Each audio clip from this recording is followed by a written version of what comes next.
never had no angst towards the locks. Yeah. My problem with Al was that Al kept lying. Yeah. So we got him on back then. I forgot what DJs. One of the mixed like coalitions of DJs. Okay. Yeah. I can't remember which ones. Anyway, 100 DJs, so we both got on the phone. He ends up changing the story 3 times, then he gets mad, hangs up. He could never tell the truth, because the problem was he wasn't telling the truth. In the first place. You know what I'm saying? So I just kept telling the same thing I'm saying now. And it was already documented with the K-Slay. And you doubled his rate. Right, and I doubled his rate, plus some. Because you remember, for 3 of a double, I think, and I don't want to demean the man. I think his rate was $1,500. So I was like, "Can I pay you $3,000 a beat?" Right. I got a budget. You my homie. Plus, we the only West Coast out here like this. So, and I got a budget. Like Mike City, my homie. I got a Mike City record, which I never did. Like, so I'm paying all my friends. Like, fuck it. Yeah. We ain't gonna never recoup anyway. So, matter of fact, real talk, we ain't gonna recoup. Matter of fact, I'm not gonna lie to you. The same shit they doing now, buddy ball. Right. Nigga, how much you gonna charge me? What? 10,000 because you my friend? Okay, charge me 17. Throw me 5. Did you ever? That's what we was doing back then. Right. Did you ever speak to Kiss and Styles? Yeah, I talked to Kiss about it. I talked to because I like I said, I never had offense. I saw Kiss. It was one of the seminars back then. Impact or something like that. It was in Puerto Rico this year. Because that's when the Clips came out and did. Grinding. What happened to that? Well, I remember that. It flipped out like the f is this? It's crazy. But and then Kiss came up like, yo, you know what I'm saying? Well, first his band walked up, and I was like, but I've known them before, you know what I'm saying? Maria Davis. So, you know what I'm saying? I was like, I don't let the ego. Wow. Maria Davis. That's second. Shout out to Maria Davis. Yeah, Legendary. Yeah, so, for me, I try not to let the ego get before the love of the craft or people I got love for. You know what I'm saying? Because I've been supported and helped by people, you know what I'm saying? So, my whole shit was, I did the right thing. Did you ever run into Alchemist after that? Of course I did. That's all different story. That's all different story. That's all different story. Disappointed in you, That's all Alchemist, different man. I like your beats. Now I understand the people that he be around. It's 20 years later. My whole thing was like, bro, the record went, my album didn't even come out later on in that journey, that particular album, you know what I mean? So it got, inshallah, the shit came out the way it was supposed to happen, bro. Because my record would have been buried. But my shit is still documented. The K-Slay shit, that mixtape, da-da-da-da. It's anonymous. You know what I'm saying? And for him to not just be honest, where he could say, hey man, we went through a thing, that was a journey, I learned something, you know what I'm saying? And this nigga doubled down, that beat, Ras never paid me. Like, we can go up to Capitol and go get the paperwork. I don't actually have the signed receipt now. It's physical paperwork or whatever, but bro, you took that check and cashed it. You agreed and were totally happy because I paid you more than anybody was paying you. Right. And he also said things about other people that if I ever brought that out, I'd throw them under a bus. Right. You know what I'm saying? So it's like, bro, I protect your secrets and you still treat the good guy like the bitch nigga. I don't really appreciate that. I guess some people, they don't appreciate, those type of relationships. Damn, white man, why you had to do that, man? No, don't double down on it.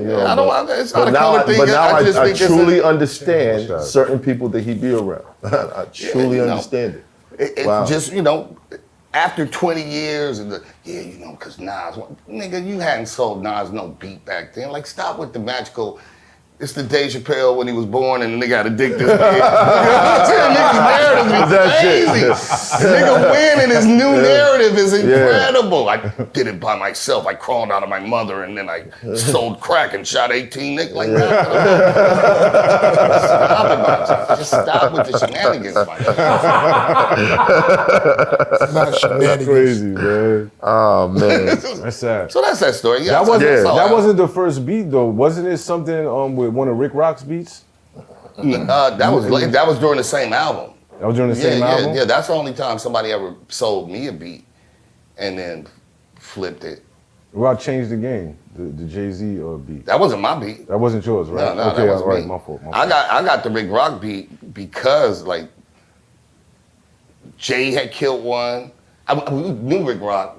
Rick Rock is the bass, so you talk about a 9-hour difference. So Rick Rock was just slaying him, but then they changed the game with Jay-Z. But the Dogg Pound remix was going up. Then he had the motherfucking Fabolous records. I was like, God damn, I need a Rick Rock beat. This motherfucker's hard. Right. So it just so happened I was building an album out. I already had the Alchemist'S record, and I had this, and I had that. That shit, I would eventually, even on that the Golden Child record, I would get the Premier record and the Kanye record.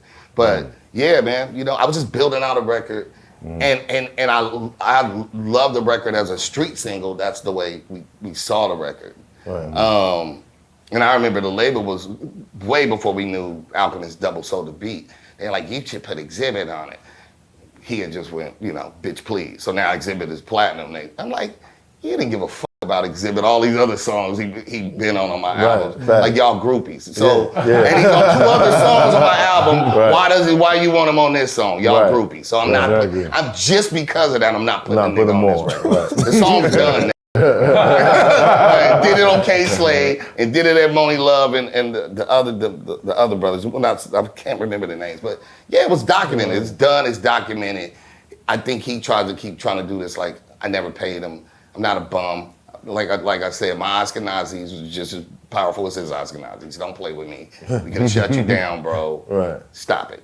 You know what I'm saying? We had motherfucking technically Beatles money at that point. Did y'all ever reconcile or? We got cool for a while, then he bunnied out again. And he started telling that narrative again. And my whole thing is don't tell the narrative because it's not true. Just say, I did some shit.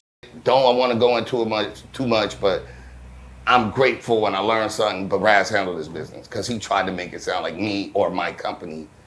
And like I'm bitter or mad at Jadakiss. Like, get out of here. I'm my own. I'm good at what I do, and I can still be fans of people. And trust me, if I went in a different way, he would have got killed.